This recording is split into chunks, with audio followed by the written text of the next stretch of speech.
La un episod pe canalul meu. O să jucăm Crossy Road, deci hai să începem. Și eu o să pun un thumbnail. Un thumbnail așa fain.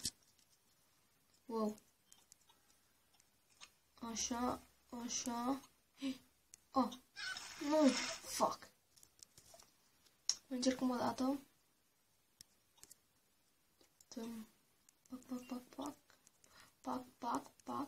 Pac. Fuck. E pac și fac.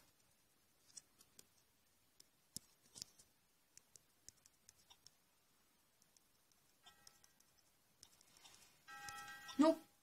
Mamă.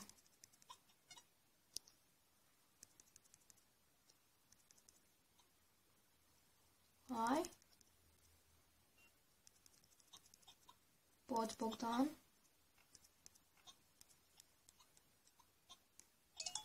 Să luăm bănuțul. Ah, fuck, am făcut 44. Vedem free gift. 110. Won a prize. Hai. Ceva fain? Hai. Marmalade dog. Haideți. Dacă vă place aceste serii, nu uitați să apăsați pe butonul de like. Și sper să vă placă. Fac și cum vrei. Nu se poate, what the fuck. Ok, mai încercăm și noi câteva ori. Da, m-am dus direct în mașină. Dar de ce mă duc în mașină ca prostul? Fuck.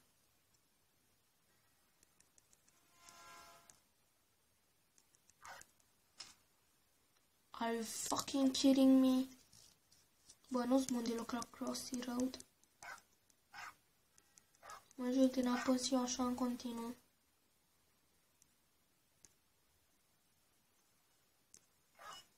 Da, de unde? Că am fost în apă, prostul, handicapat, mă, ciormenie, eftulă, mă,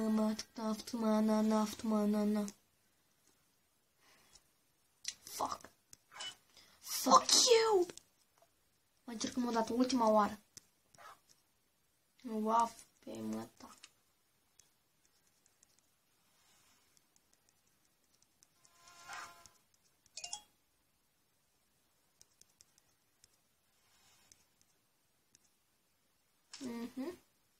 Bun, deci că mai sunt primul episod din Crossy Road. Dacă v-a plăcut, apăsați pe butonul de like, să vă abonați și dați un share. Deci ne vedem data viitoare. Pa, pa!